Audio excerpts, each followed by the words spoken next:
I'll go ahead and call this meeting to order. It is 6 p.m. It's a new time change to start. So we will start with an opening prayer. Does Brad Kurt here? Yes. Let's pray.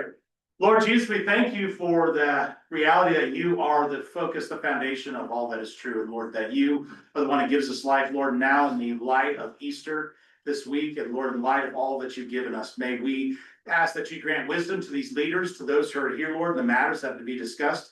That, Lord, you would bring your presence into their midst, in the midst of all that you bring, that they might walk in ways that lead to life, and that we all might follow in those footsteps. In the name of Jesus, we pray. Amen. Amen. I pledge allegiance to the flag of the United States of America and to the republic for which it stands, one nation, under God, indivisible, with liberty and justice for all.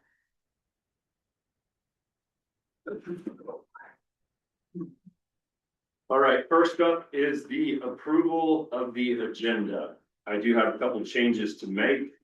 We will move up by request the Rocky Dam discussion from old business to start new business.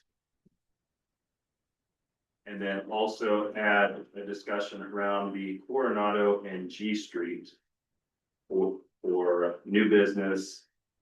And that would be F. As the Rocky Dam will become new business A. I would move for that approval with those changes. Right, we have a motion and a second. All approved, say aye. Aye. All opposed, same sign. Passes 3-1. 3-1. Or, I'm sorry, 3-0. Thank you. So now we'll put the consent agenda up for approval and for discussion. I didn't have anything pulled up. I'd make a motion to approve. It's a second. Motion to approve and second. All in favor, say aye. Aye. All opposed, same sign. All right, passes 3-0.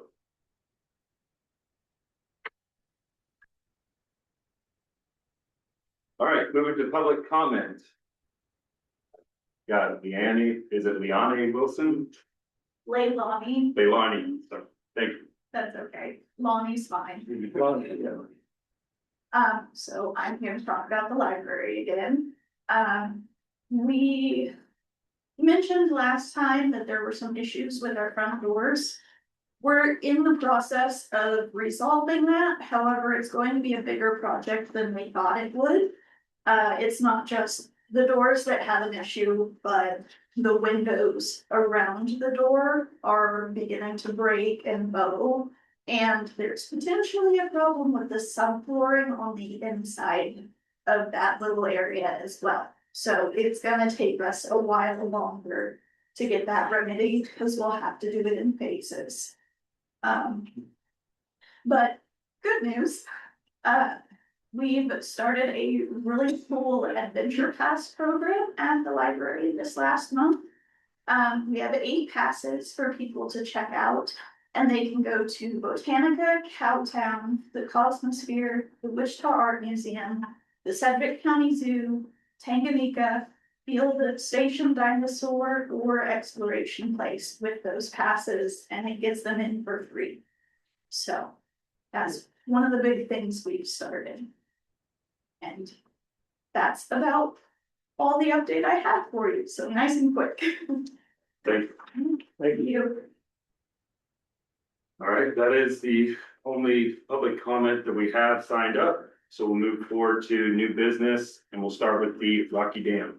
Yeah, Mayor and Commission, we've had this conversation for some time about the diverting some of the water away. You guys know the history there. And I've invited Charles Loafman from Wilson Company, who has been involved in this for some time, and kind of walk us through what that might look like, the process we go through. And if you want to flip that table, just angle that around right for him. Yeah. That way you can sit with your papers, Charles got a lot of history, he worked on this project, well, we had FEMA.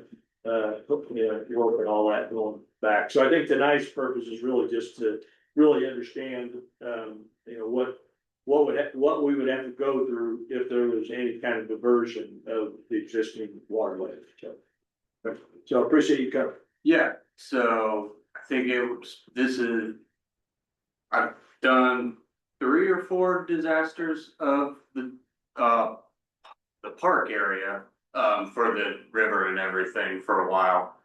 The initial 2 were started in 2017 with a disaster, and then I think there was another one 19 that eventually led to what we did in 2023, which was the full FEMA mitigation with, I think it was about $850,000 to really redo a lot of the slopes, a lot of the trails, put those low water crossings in that were pretty easy to be maintained and everything. And as a part of that process, and I got the report here that we did, there was a decent amount of hydraulic modeling that we did with that in order to understand a little bit more about how the mill race and the river kind of responded to the floodwaters, in particular the 10-year storm event, the 50-year storm event, and 100-year. And so this report that I did was back in 2022 and everything, and that was to help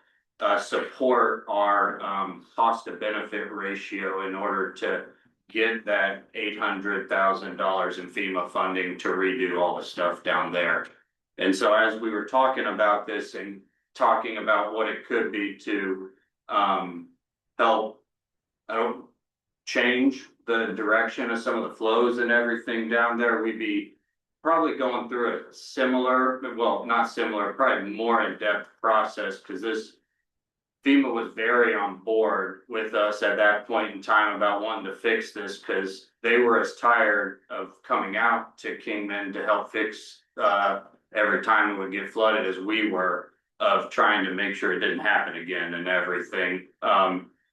If we were to go to change some of the way that water is diverting, Corps is not going to be as on board, I would think, with wanting to work with us as much as FEMA was. FEMA really, I don't want to say bent over backwards because it took a long time, but they did really work with us and try and help work us through the process and everything as quickly as possible in order to really get these funds allocated and on. I think Greg could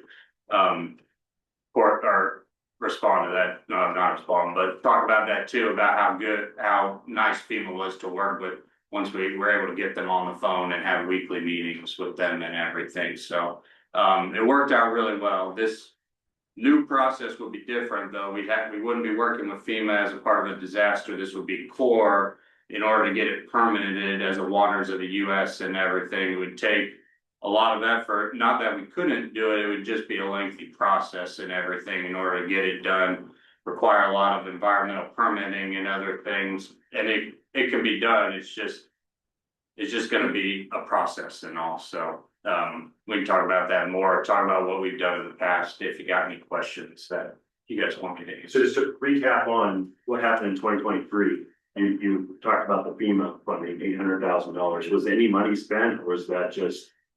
Yes. Was all 800,000 spent? Yes. Okay. And most of it was, I believe 75% of it was from FEMA funding, and then there was another 15% that was handed from the state of Kansas in order to help with some of the match for the city. So I think the city was only on the book for about 10% of the overall 800,000. That was for construction. There was another couple $100,000 that was for engineering, design, and environmental assessment process as well that we had to go through for FEMA. So, Okay. So are you recommending that we take the same path, working with FEMA in our current condition? Are you aware of our current condition? Have you physically been down there to see it? yeah, I mean, I've been down there a couple times while construction was going on. I went back there this afternoon to look at it, relook at the slopes and everything. And I mean, the slopes that we corrected look pretty good and everything. They look like they've been stable, which I'm very happy with and everything. It's always when you working with active natural waterways, you never know exactly how they're gonna react year in and year out. So it looks very good, you know, from my opinion, so. Okay, do you have any pictures of what the banks, I know this moves rather fast when water starts eroding soil. So do you know what the condition of the banks were back in 23? Because right now we're in a situation where those walkways around the park are borderline falling in. So when we corrected the issue back in 23, did we build up those banks at the same time, or did we leave them? We just diverted the water and moved on. What was the scope of that project? So the scope of that a lot of it was to put back what was there today with putting it in. We had culverts underneath there beforehand that got washed away during the big flood event. So that's when we put in more of these, what we call low water crossing sort of things that could be cleaned off and all. And there was on the mill race side, we did put rock in there. We didn't extend it all the way in there because we didn't want to impede a lot of the flood, or not the flood waters, but a lot of the natural habitat that was happening in there. So we basically re-put back what was there to the exact same conditions, but protected it so the washout was not going to happen moving into the future. Just riprap. Yes, riprap is down underneath, and then there's some natural vegetation on top that FEMA requested as a part of the process in order to preserve a more natural habitat and everything. Is that what we call a Rocky Dam? No, Rocky Dam is different. That's on the river side of it. Yeah, that really drops off and everything, and that was put in there before my time even. I've seen that. It's been there forever. I think what Travis is talking about is trying to get more flow into the river itself instead of the mill race, which we've done that more than once in the last 20-25 years, the core deal or something. I know hackers would go down there and pull up rock and whatever to try to get the water. Well, then you get a flood and it changes it. So, I mean, I don't think that would have anything to do with FEMA. That would be just. Yeah, right. Or if. In order to use the FEMA funds the way we have, the state of Kansas would need to declare a disaster and everything in order for and then we would need to assess the damage at the park area and everything in order to enable to get funds. And those funds would initially be there to replace back to existing conditions. We've had enough disasters over the years, we probably could get hazard mitigation funds, which would allow us to improve it to a little bit better, which is how we got that 800,000 in order to improve it a little bit better. But that's based on a cost to benefit ratio that we kind of were right on the edge of it with the 800,000 this last time. Our benefit was, it was good enough to get the 800,000, but if we would have asked for more and everything, we wouldn't have been able to get the funds for that extra stuff there. Okay, so would a mitigation fund pay for the diversion of water to the north? I don't think it would at this point in time because there's not a disaster that's been declared in order to allow for those funds to be available for us at this point in time. So this is gonna sound a little counterintuitive, but we would need to wait for something to wash out again and for the state of Kansas to declare an emergency or a disaster, not emergency, a disaster, in order for us to start being able to talk to FEMA about that again. And the record rainfall that we received last year isn't good enough to start those conversations? It would need to be a formal declaration by the governor in order to, or the KDEM, Kansas Department of Emergency Management, in order to really have FEMA come in and start looking at that. And then we would need to have to calculate the damages that happened as part of that in order for FEMA to get involved. So when I'm thinking of mitigation funds, you're trying to prevent something from happening. You're saying we have to wait until something happens. Is that? There's other funding mechanisms that we can use. The funding mechanisms we've used in the past have been based on the disasters and everything. We would still need to show that cost to benefit ratio in order to justify the use of it all. Okay.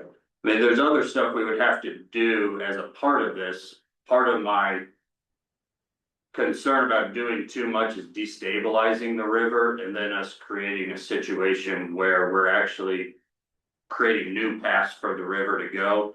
And then we will be eroding out more of that. Or in order to prevent that, we're just gonna start increasing the cost of projects over the course of time. At the end of the day, especially that western point of the park and everything, it's gonna be underwater a lot because it goes underwater during a 5-year event, which is like, it's got a 20% chance of happening in any given year.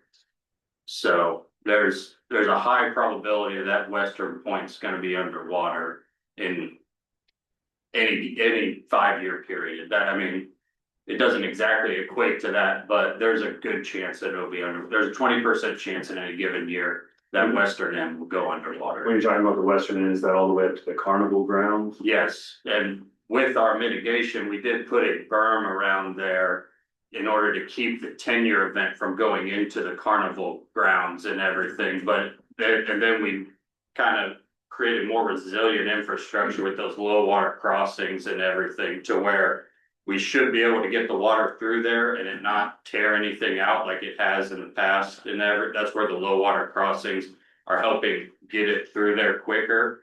And then we'll still have the sand and silt probably accumulate on the walkways and everything, and we'll need to wipe those off. But it'll just be a quick wiping off rather than the trail being gone for 3 or 4 years like it was the last time.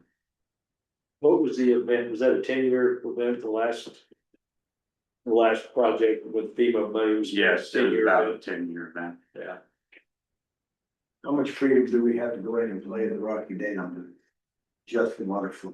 Once you're talking about getting below the banks of the river, then we really should be, there's nationwide permits that'll make it easy, but we need to be talking to the Corps of Engineers about a permit in order to do things below the bank of the river and all. Or, I mean, we can talk about it and we can write some we would be able to write some paperwork and give you guys recommendations. There are general conditions for what you can and can't do down there, and we can talk about that if you want to move some stuff around under there, but it has to be very limited in a small space and everything. But if you're talking about taking out the Rocky Dam or something, that would need to be something that we would need to heavily discuss with the board. Since you brought that up, we talked about, was that a grant, Greg, that we had attempted to get for probably the darterfish as much as anything, the fish walkway up. The passageway, the Ladder. fish ladder. Yes.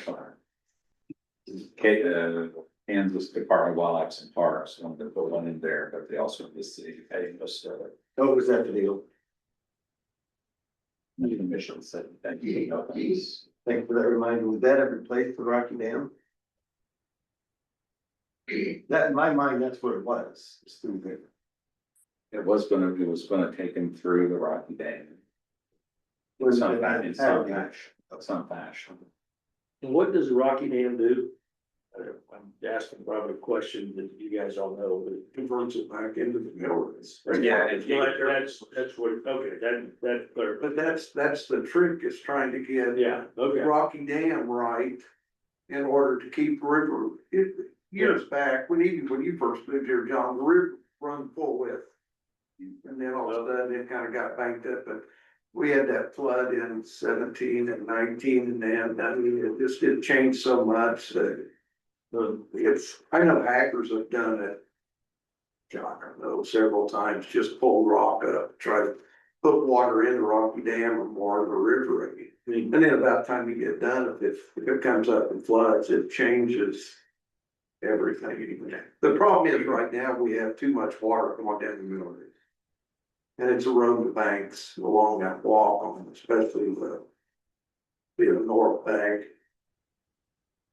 Part of the project that did on the fairgrounds, on the snow race side, it was armored up to almost the firing range. Yeah, I think we went to the, And that's as far as FEMA would let us go, because that was the only thing that they could tie back to the disaster to mitigate that disaster. So up to about the firing range, there is riprap and protection armory on the on the south side of the Millrace Bank going all the way down to the west point. But we couldn't, like, the bank didn't get eroded enough past that point in order to push it far, basically all the way to the bridge and everything, and the slopes get higher at that point in time, and so it would have been a lot more rock, a lot more bank stabilization and everything, so costs started creeping up, and that was about the time on the east side of it, we had a tree or two get off the bank, and that bank next to the pond really started eroding at that point in time. And then that's where a large chunk of the funds went in order essentially to save the pond, because that bank was, I think that trail over there was getting undercut pretty significantly. I think we would have lost the trail in the pond, so. But if you go right there from the pond and go over to the mill race, almost right there at the bridge, there's a place right there that's almost on the walk, and that's several places along that water going down to the old pool. And even on the other side. That would be my question is, can the city go in there and rip wrap that without any permits? You can rip wrap a portion of it, but there's a limit as to how much you can declare as bank stable. I don't know all the general conditions for some of these general permits and everything we can do through the court, but I think there's some of it, but then we would need to look at the rock that we use. There was discussion at one point in time about using concrete, basically The old sidewalks. yeah, the old sidewalks and everything to do it, and we would need to get rebar out of it and everything in order to make it suitable to put in the creek and on. Eventually, I think we got to the point it is too much work for what it's worth at that point in time, but we went through a series of different things, and we just need to read the general conditions and make sure whatever we do, if you guys have extra rock or extra concrete, that it's in compliance, so that down the road, we don't get sideways with the permitting agencies like the court, so. Well, would the Corps have discretion over the mill race? Or just through?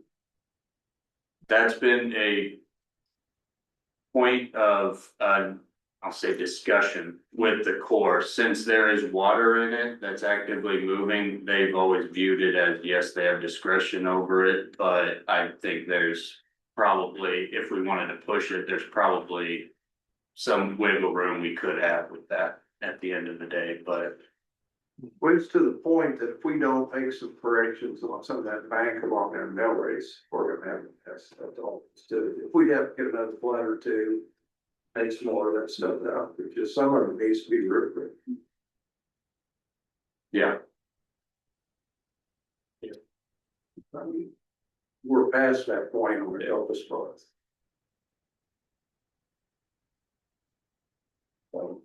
I mean, if it's like very small areas that we really, I mean, that can be handled within some of these nationwide permits and everything, where you don't even need to really involve the court, you just need to follow the general conditions and everything, and we can write a letter of like, yeah, this falls within the limits of this nationwide permit and everything. It's just, we can't go from top of mill race to end of mill race and do that within that. That would be a more lengthy individual permit with the Corps. Well, we don't have the resource to do it, we don't need to do it all, but there are 3 or 4 places that need to be done. And I can't believe we can't find enough clean sidewalk or broken concrete to put back in there. Yeah, I've taken on quite a bit out of one of my ponds out there, and I've got quite a bit laying there now that they brought out that is suitable. It's no bar. yeah. Was that primarily the only issue, Yeah. rebar? That was the main one that was hanging us up when we were ready. I mean, there's other things that we'll need to look at, but that was the one on the stuff that we were talking about. That was like, yeah, we don't even want to go down this Yeah. path anymore. But that was 5 or 6 years ago now that we were having that discussion, so. So is the next step then to identify the areas that need addressed and start the permit process? If that's what we want to do, yeah, we can identify those and we can look into I can send the general conditions your guys' way and look into what needs to be done for that and make sure we can find the right stuff and everything. That's no big deal on my end to do that, so. I think it's a good start. You need the ball rolling. And then basically the city would do the work or contract for the work to be done. There's no specifications and all the stuff that has to happen in that regard. No, As you long as guys, we follow the, if I give you the I mean, you guys General can find the conditions. general conditions online too if you want, but I can give them to you to make sure you got the right and most current ones and everything, but then at that point in time, yeah, if you guys just had extra concrete or whatever hanging around that met those conditions, you don't need to talk to us anymore after that, so. well, it's a start. Yep. Yeah. Sounds good. Any more questions or discussion? All right. Well, Charles, thank you for making the trip out. Yeah, no problem. Yeah. Anytime. City attorneys. Let's take care. Yeah. All right, next item on the agenda is the cemetery software reviews. So commissioners, we have, two bids for cemetery software.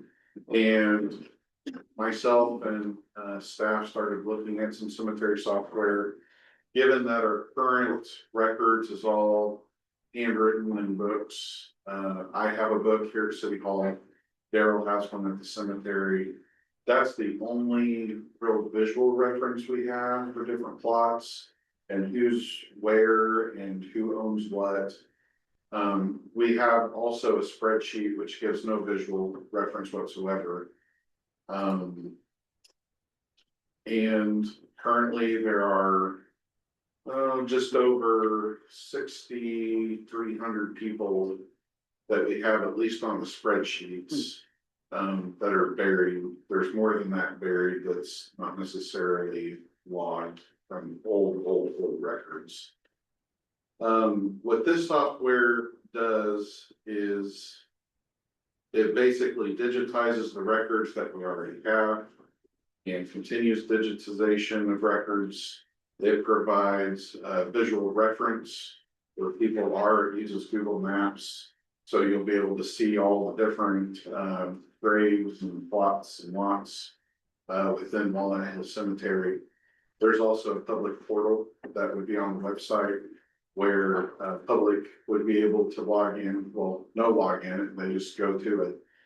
And they're able to see who's buried where. They can also see what sites are available to purchase.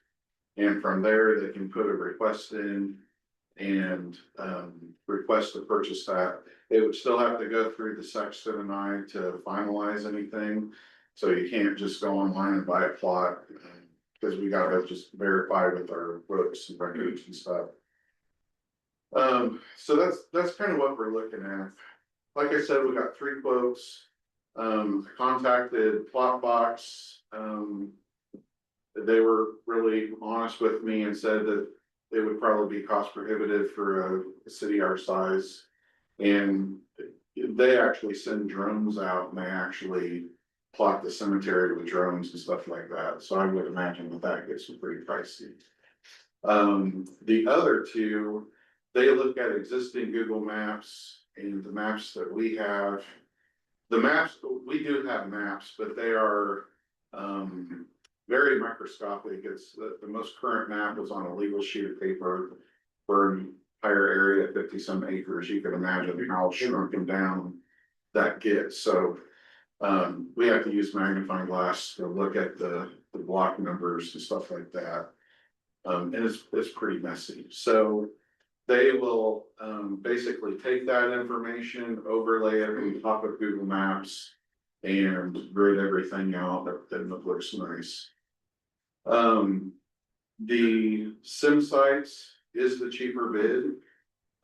However, I will say that the only meeting that we had with that company was a 30-minute demo.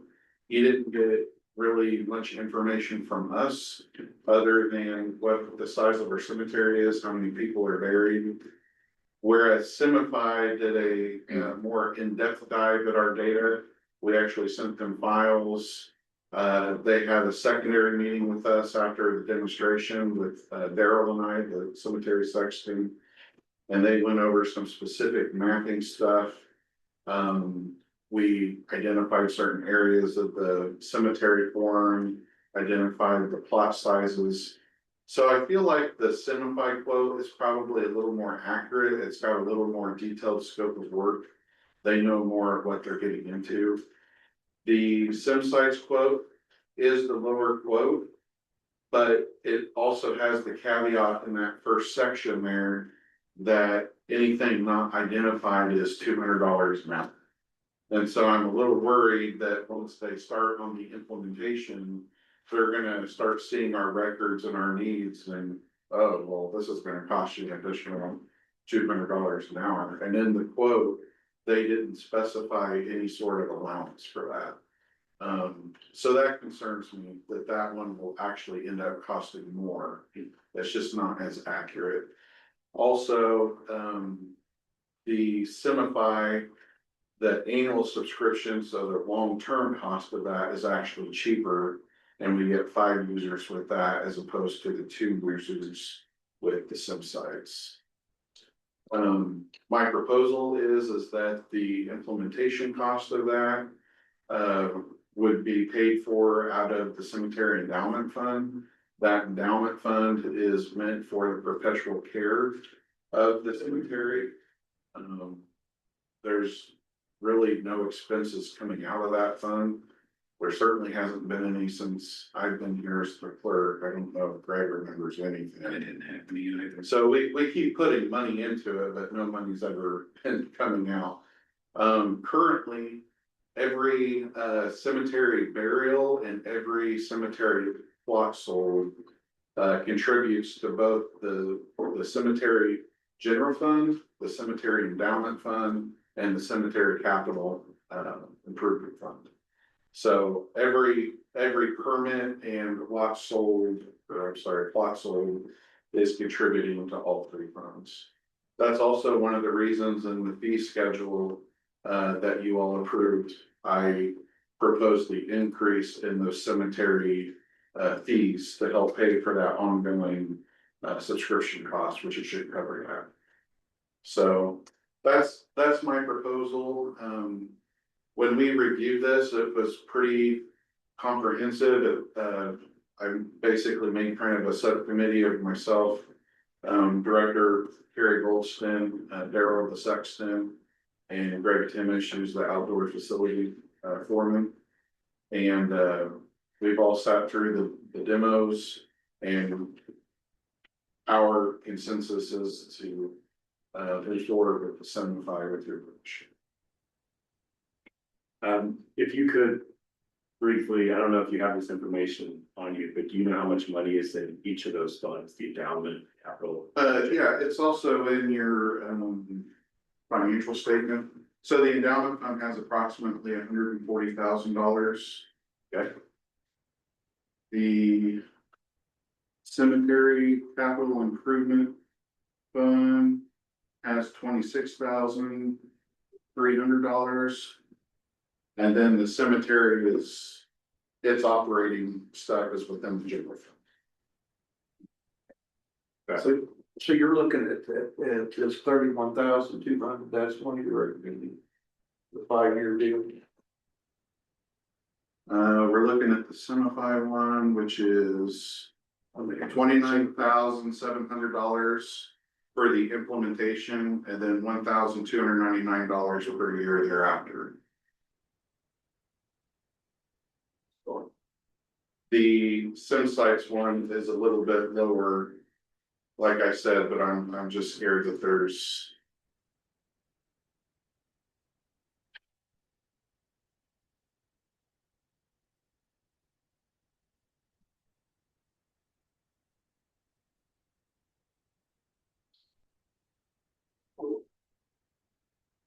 Well, that's interesting, because I'm thinking it better. When you look at the SimSites, it gets a little confusing. What page are you on? I'm on page 52. And it says the software cost is $31,200. That's because they're including 5 years worth of the annual subscriptions plus the implementation. Because one thing they said that they would be willing to do is kind of finance that for 5 years, but I honestly don't really see the need to do that when we have the cash within the endowment fund to cover that. There was also, a grant that I was aware of, and Leslie and I worked on that, and it is through the Daughters of the American Revolution, I think that's what it is. And that can cover up to $10,000 for digitization of records. However, that grant is not going to be available to apply for until August. And then it wouldn't be awarded until May. And myself and staff we just need to get this going and would like to move forward with it. And then plus that, it's not even a guarantee that you would get it for the full fund. Yeah. And there again, we have the cash in the endowment fund that we made that is not being spent ever. So. Yeah, but if you don't wanna tie up your balance, you're still at 60 payments at 520 at low interest. So guess it don't matter, whichever way you wanna do Yeah, I think with the balance of that endowment fund, that's a pretty significant amount. Just do it, let's pay it, that's, I think, what we're thinking. So again, our recommendation is the Simplify software for $29,700 with the implementation, $1,299 per year thereafter.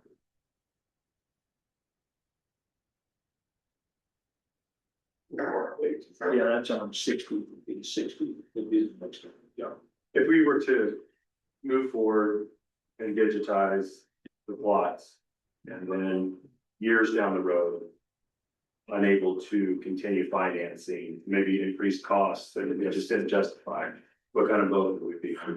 I asked about that, and for both sites, we still own the data.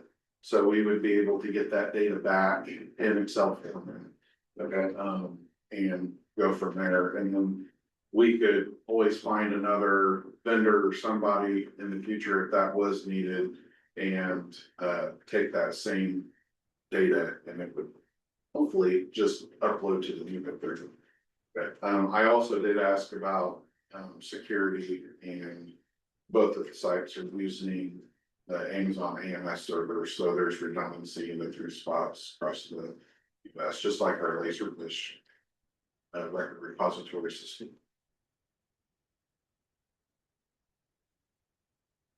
I will say that Dixie Worth used to be a Rotarian, she is now deceased, but she was always in hopes that we build some kind of structure and have a book where people visit and can find sites, and Yeah. obviously that's a day gone by.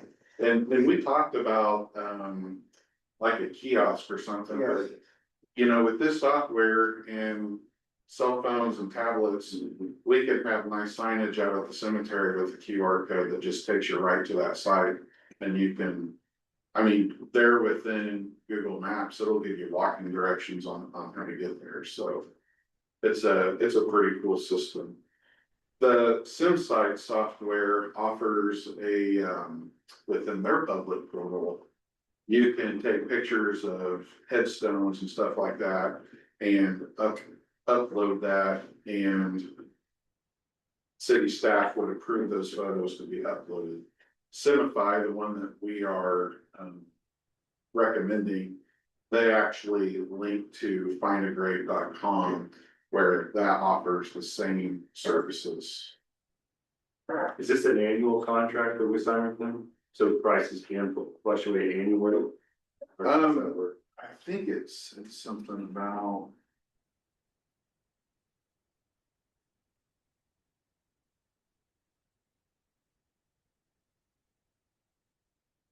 I think I read somewhere about that there was a potential of 3% inflation increases in that cost.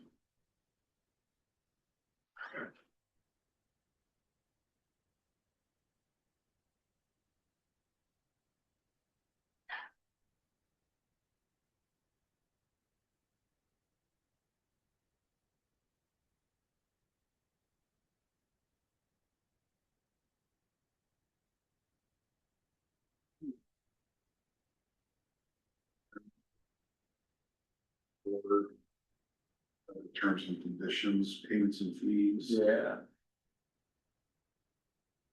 Company agrees not to increase annual service fees from one term to the next by an amount greater than the most recent annual United States inflation rate or 10%, whichever is higher.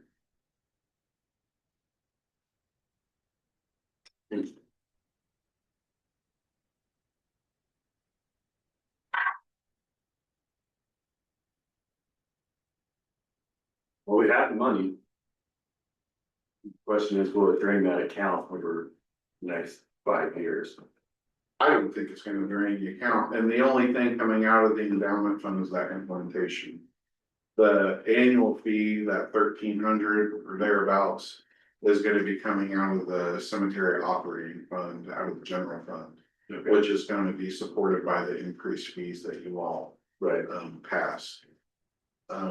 The other thing that I really like is that it increases access to records. It gives public, cemetery records is one of the most requested open records that we get, because there's just so many folks that does the genealogy stuff.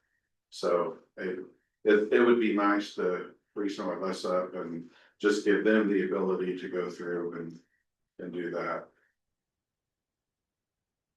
All right. I think it needs to be done. We had a deal with Daryl out there here a while back on one of Larry's sister's graves, and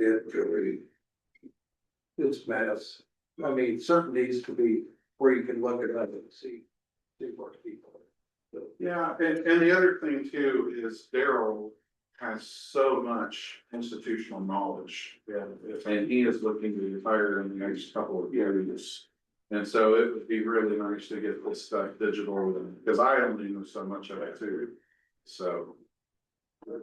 Are we looking for a consensus, or do we need a? I would like to have a motion to move forward.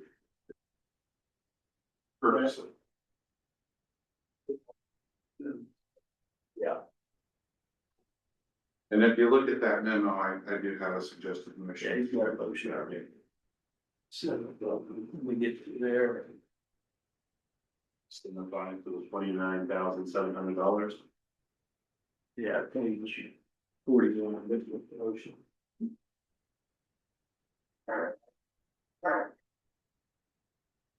I'd make a motion to approve with the 75 for 29.7 and then 1,299 per year. So, Okay, we have a motion to approve Simplify. We have a second. second. We have a motion to approve in a second.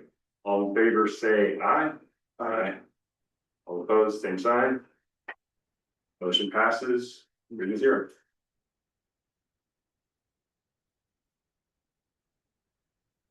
All right, next item on the agenda is the clock tower holdout bid review. Mayor Commissioner, we in March solicited bids for nuisance lawns, mowing and the clock tower bulb out, so we'll just take them one at a time. First one was the bulb out and clock tower maintenance. Babson's was the low bidder, submitted a bid of $6,900 for 2026, which is the same amount that we contracted for in 2024 and 225. We only received the one bid. So we would recommend approval of the Babson bid for the clock tower bulb out maintenance.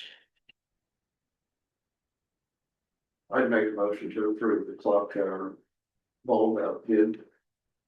Okay, we have a motion to approve the clock tower bulb out bid. Do we have a second? I'll second it. We have a motion and a second. All approved, say aye. No, Aye. have our discussion. Oh, All right, open it up for discussion. Thank you. Yeah, just for a little bit of history on this, Commissioner Hacker was a big one on using TIF money to maintain that park, since it's in the TIF district. We are within a couple of years done with the TIF district.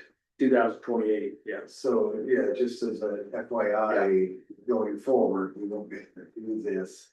And it would be under the maintenance umbrella of our parks department, I would think, moving forward, so. Yeah, and we had a TIP board meeting, that was last month, I think, and we looked at the finances and.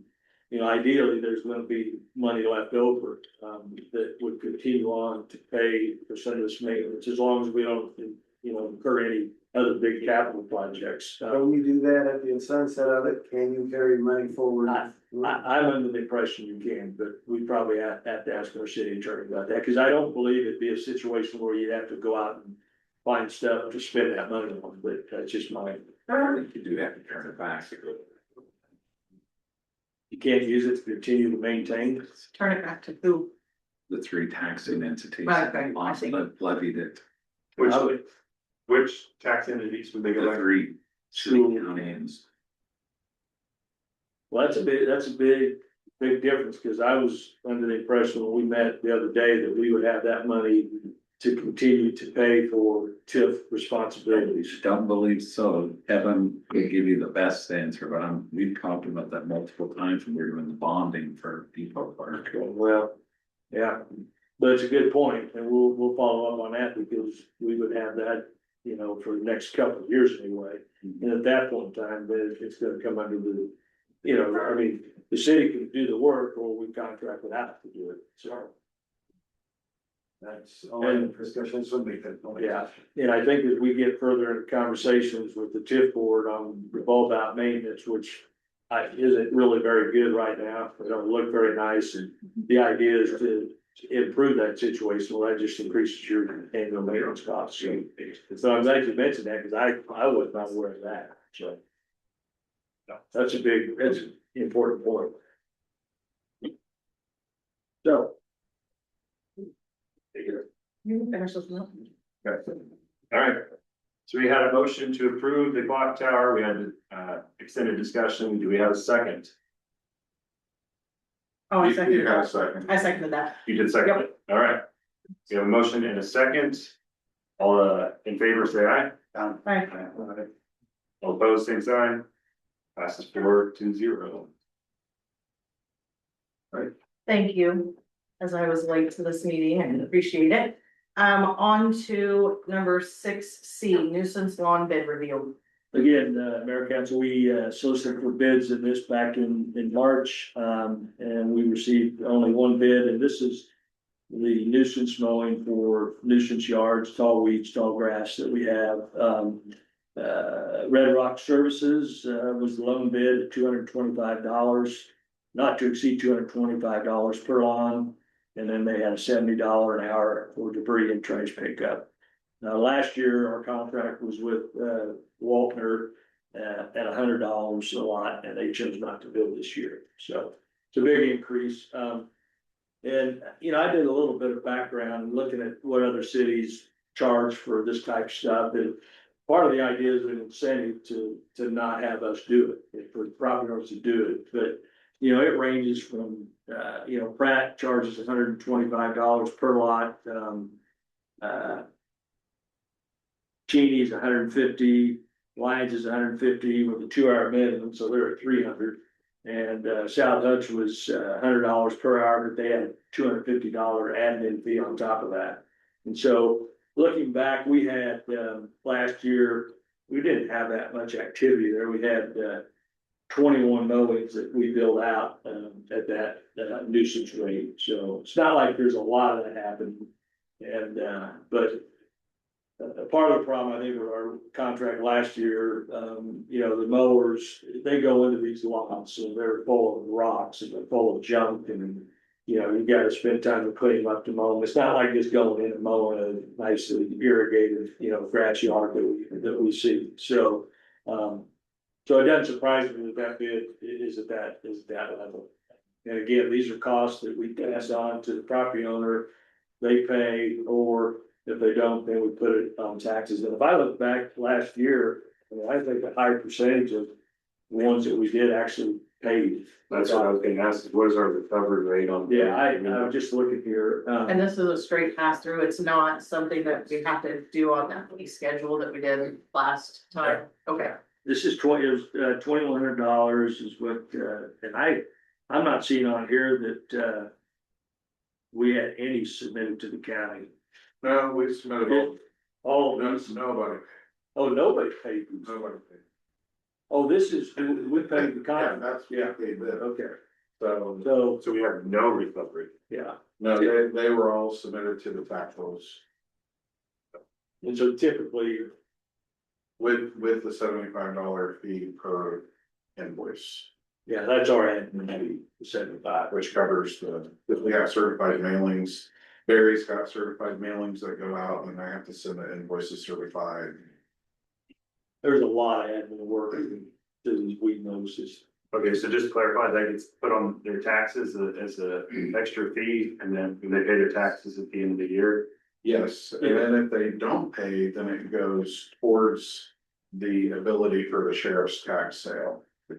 So that's one of the important reasons to get this done and get them assessed to the property, so. Yeah. Because most of those properties are dilapidated and near condemnation, so it helps get those properties mitigated as well. Do we have some that pay? Well, I mean, Well- maybe a. Well, yeah. Over the years. We actually did have, the demolition, the last demolition that we did up on Coronado, they actually paid. So that was nice.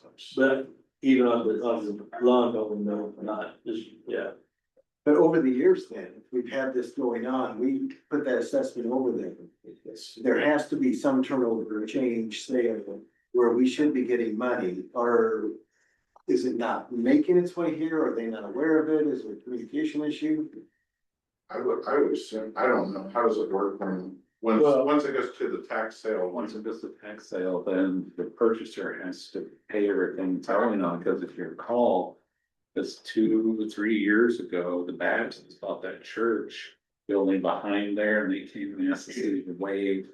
Those lawn mowing fees that were attached to it. There was somebody else that did the same thing, and the commission forgave those fees. I know it was done to at least twice. Yeah. there's also monument fees on the one that we just added to the link bank as well, so. Yeah, but even on the tax sale, it's not guaranteed. No. I mean, by no means, because most of those lots, their tax sales I've been to, they're cheap. It's lost, I mean, for the most part. Even if, like you said, a lot of times you negotiate, we'll waive that, they're gonna do something with the property or whatever, but it's what it is, it's a nuisance, and we do it to make the neighborhoods better, and, you know, it's just a nuisance, so. What funds this money come out of? Just a general fund? General. Yeah, I move for approval of the Red Rock bid. So, We have a motion and a second to approve the Red Rock bid for nuisance lawn. Any other discussion? All those in favor say aye. Aye. All those opposed, same sign. Motion passes 4-0. All right, Depot Park landscape contract renewal. now, Mayor Council, I'm not sure exactly what happened here, but the current contract that I've been able to get a hold of with Babson's was expired in 2024. Although they continue to provide the service in 225 at the 224 price of $6,540. We didn't put this out to bid. I just missed that when I was doing the other ones. They've agreed to renew the contract at the same amount for 26 at $6,540. I couldn't find anywhere where the 224 contract had been extended or approved. Something like that. There's a clause in that it can be extended by a year. Yeah, by written notice, but I never did find any of that, so at this point in the game, as we're into the mowing season. I'm recommending that we continue that contract with Babson's, and of course, again, this is paid for out of the TIF money for this. And so number 3 on that says $8,376. The the rollbacks, I think, was the 6,081. Did I say, what did I say? Yeah, 6540 on the rollouts. This is 8376. Yeah, I've got 6,900 on the bulb out. On page 80. Depot parking.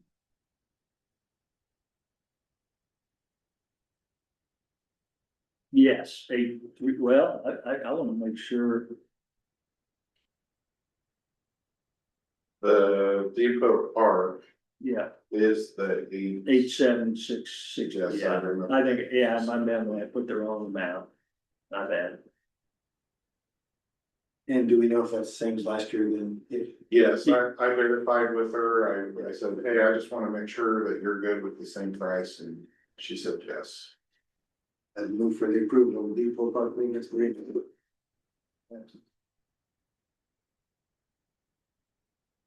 At which cost? I'm confused. 8,000, Is 8376? yeah, This document is correct.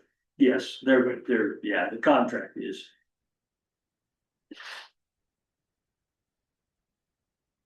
He said this comes out of the tip fund. Yeah, and again, that'll be one of those that, Yeah. if and when we're not able to use additional, and I don't know what, I mean, it's a little frustrating to turn all that money back, but, that we can pay for maintenance now, but not when it expires, so I'll check into that, and see.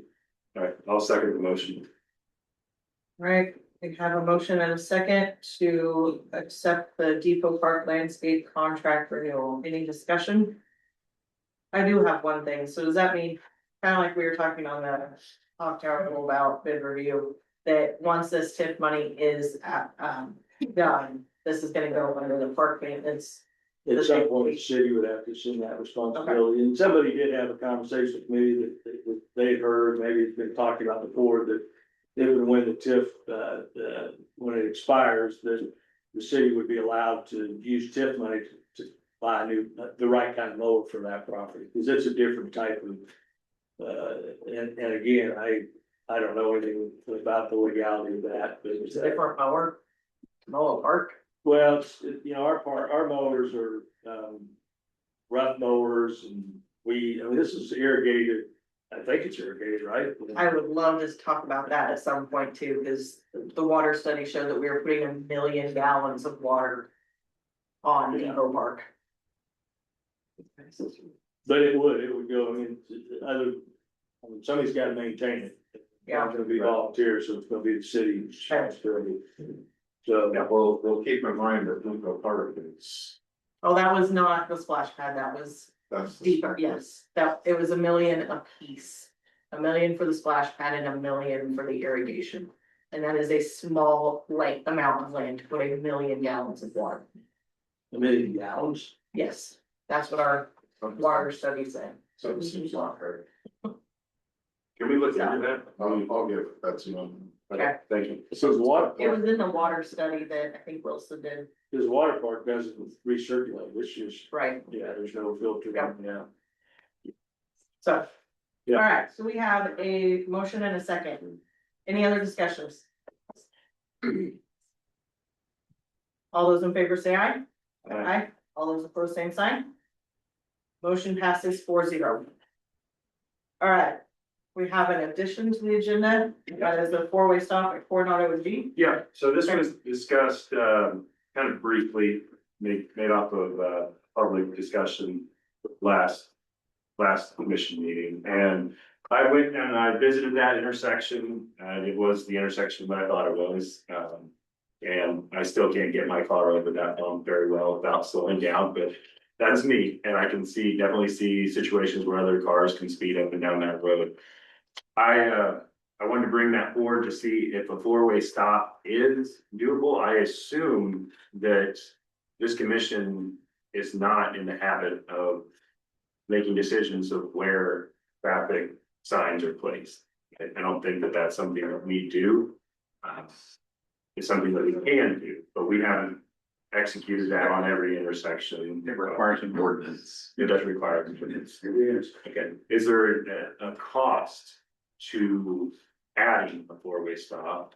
What would that be? And there's also another option of moving the stop signs from being on Coronado to being on G, and then you don't have people speeding up and down G. They have to stop there at the intersection and traffic can pass through Coronado. So there are options, and I wanted to bring that up to discussion to see what the concerns are if we were to do this and potentially resolve the issue.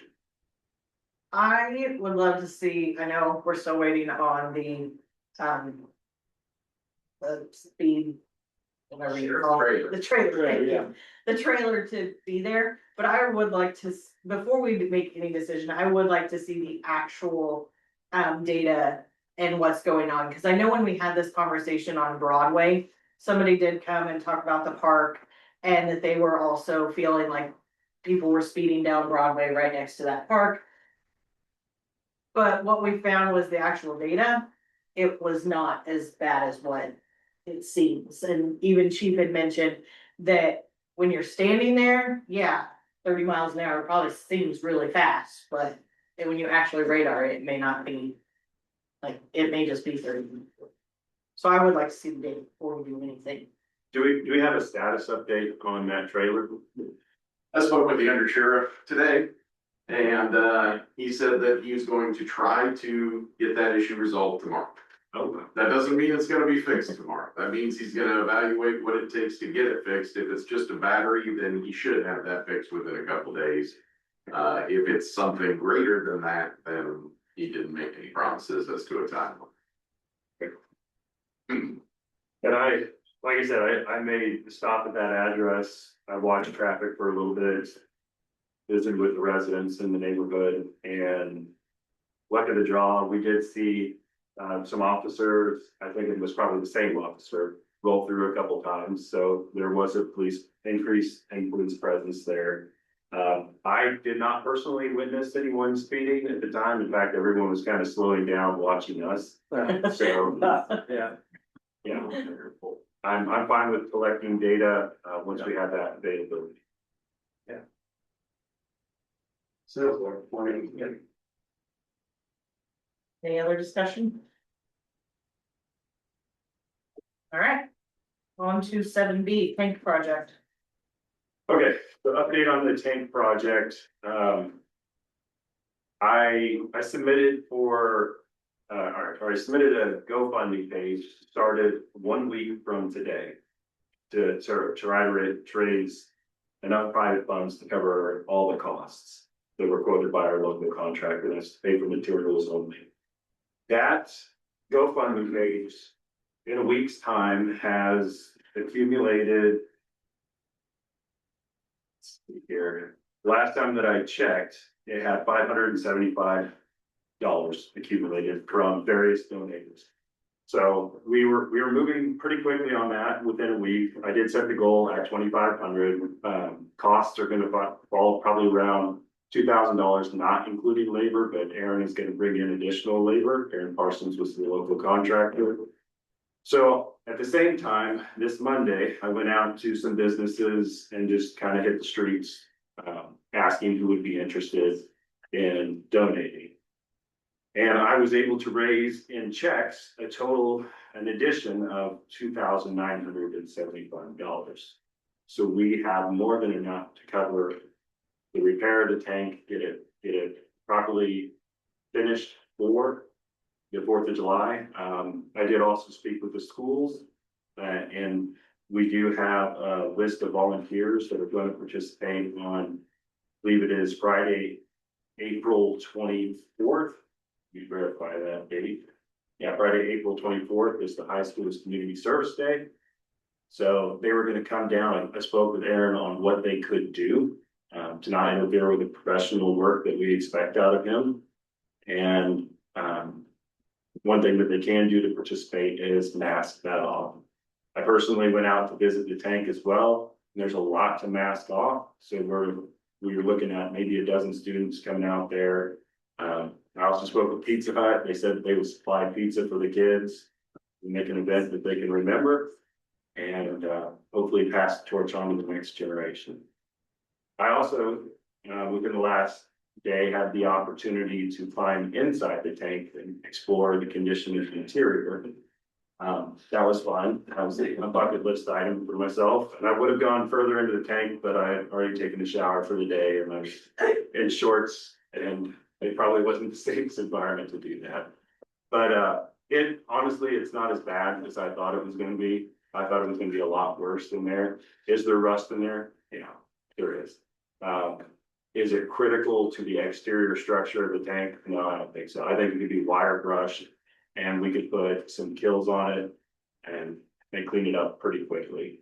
So if we do end up having these extra funds, that's something that we can explore to help seal that up and make sure that it's taken care of for a while. So I just wanted to thank the public for their interest in this project and their willingness to support it. I was a little nervous going out there based on rumors that I heard on Facebook or would have been posted on Facebook, and everyone was extremely thankful and gracious that this project is underway. So. Have you talked to the contractor? I mean, which contractor are you dealing with? You talk with a local one or a different contractor? I visited with two contractors and Aaron Parsons is the local one that is really probably the best person for the job. I did send this commission as well as city manager paint specs and a statement of work from Parsons. So you guys can review that and see what's going on. There's something that may stick out, definitely caught my eye, was the paint that he was using had a semi-gloss on it, and that's still being researched to get that in a flat. It has to be a flat enamel. So, but he is looking at doing a media blast to it. I think the two options are to pressure wash it, which is what the contractor in Chase County had recommended. Is just running a pressure wash and then priming and painting the tank. And then the second option is to do the media blast on it. If we were to pressure wash it, the product that he suggests putting on there could last 15 to 20 years. If we were to sandblast it or media blast it, then we're looking at adding potentially another 10 years of service life to the paint. With that additional inventory. So it will last a generation from now can then make a decision if they want to pay for the tank.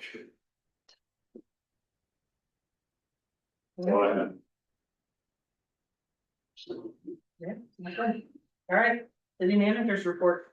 Commission, a couple things, next, it's April 17th, we've got a pre-bid conference at the airport, for the taxiway extension project, and that'll be Lockman, Matt Jacobs, Lochner will be there, and there'll be just interested contractors out there and listen and learn about the project as they begin to prepare a little bit for that, so. And it'll be at the airport, so.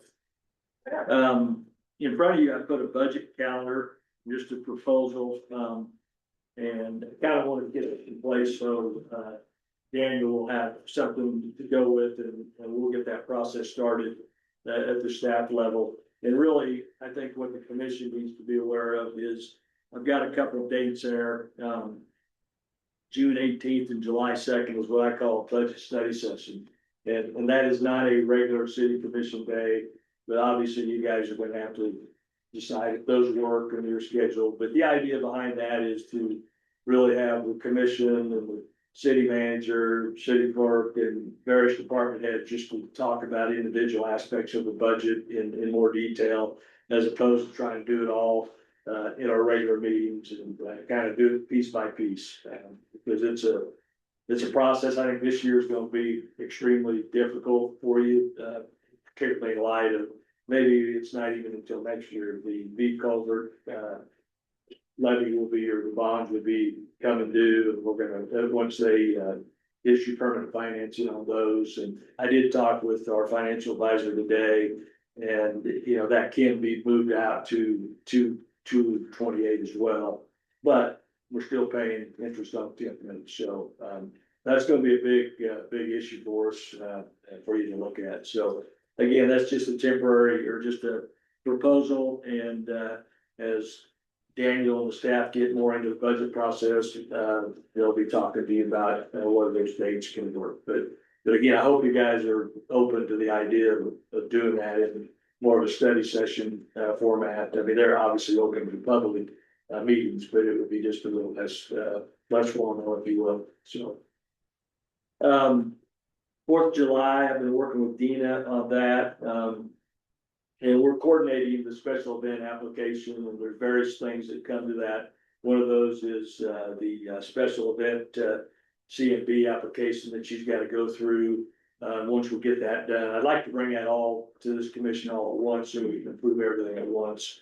We'll also have working on trash containers, getting those donated, actually not donated, we'll have those available through Waste Connections. They provide some special event stuff for us. And then also, there's an issue on porta pot funding, the cost of those, and Dean is working on that. May have an estimate, maybe a request from the city to help with that, maybe a possibility of some of that being donated as well. And then the last thing on that is working with KDOT on the highway closure there. And I've contacted the district office in Pratt, haven't got a call back as to what we've got to do to make that happen. I don't know when the last time we've had the highway closed, but I'm sure we've done it before on Oh, Main yeah, Street. it was just a couple of years ago, they had a band out there. Yeah. Yeah, so I don't think there'll be any issue, and I think the chief has an idea of diverting that traffic to the Bruce. It depends on the direction, but Yeah, yeah, we'll divert it to the two side roads. Yeah, anyway, so once we get all that, but I'd like to have that all done, and Dina said she probably would come back to the commission with all that, be a first meeting in May possibly, and we'll have her, I've invited her to a department head meeting to kind of talk about all our needs with all of our staff, so we're all on the same page there, so. I will say with that stuff that's going on with the board. The city does have a centennial fund that was set up with the last big celebration. And there's still $12,000 sitting in that fund that city attorney can correct me if I'm wrong, but I would assume that that fund would be available for this sort of cleaning as well. That's the money that was left. I chaired the 125th celebration for Kingman. And that was the money we had left that we had earned, fundraised for, and it went into the city under that in anticipation of the 150th of this city, but it's It's been sitting there just for been 25 sitting years. It's been there for 25 years. Then we'll use that on the Depot Park. Use it for whatever you want. You won't let me use tip money for this, but for yours, you can. I was just thinking like with the little bodies. Yeah, that could be a request, so, yeah, but we'll package that all up and bring it together at one time, so we're not looking at different things all over the place, so. The last thing I had, Mayor, was, Tim, and one of his staff members were in Attica today. We've been asked via KPP to help them out. They had a situation where they lost their electrical superintendent and a couple of the linemen walked out. So Tim went there to meet with them, and basically, we're on a kind of an on-call, if they need something, it's not anything major. City of Wellington is the other one, as well, so just wanted to be aware of that, but that's one of the advantages of being a member of KPP, because we reciprocate, we may need that one day and help us, so, we don't anticipate it being anything significant, but if there is a call for something in the meantime, I'm not sure how long they think it's gonna be before their staff back up. It'll be a while, I suspect, so. I think they said they got a guy coming May 4th, but he doesn't know anything about electric either, so. Well, that's helpful then for them. But anyway, I just wanted to be aware of that, appreciate Tim's effort with that, but again, I think it's an advantage of being a part of the KPP group, because one day we're gonna need, we're gonna need that as well, probably have already received, well, I know we did. Not too long ago on that was covered by insurance, but we got a lot of help on that, so. And that's all I have. All right. Commissioner comments, Commissioner Wall? Since you brought up the lines, Kim, so I drove out on Northwest 20th and just, we talked about the poles. And so they're pretty frequent. Is it that way all the way to Cunningham? No, we added extra holes in between to try to stop that. So this corridor up to 11 then really is. Right. That's where we added poles. Yes. Okay, it just, okay, now I didn't go all the way out. That was the only question I had. Did you drive part of it? You wanna Yeah. look at it? So I'm 13 year old driving, so it's a good place.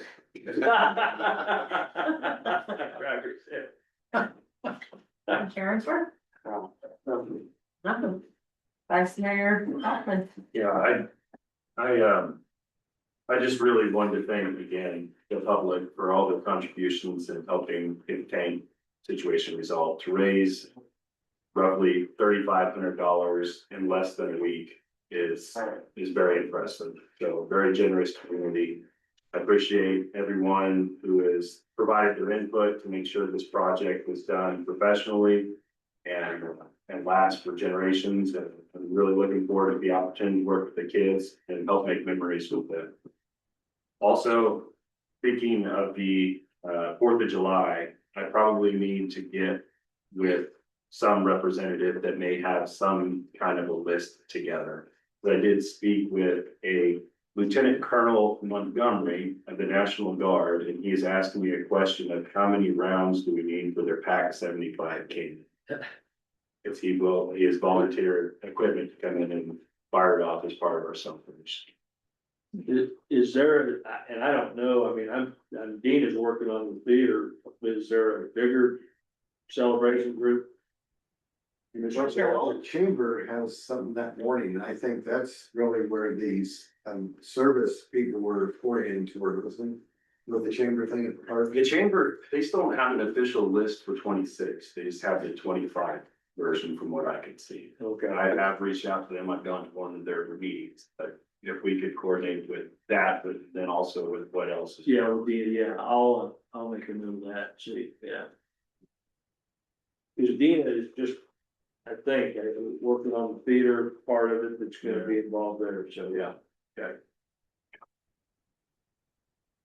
All right, that's all I have, thank you. And I have nothing tonight either. So I would entertain a motion to adjourn. Motion to adjourn. All those in favor say aye. Aye. Aye. All those opposed, same sign. Motion passes 4-0. That's what I'm saying, sure. Thank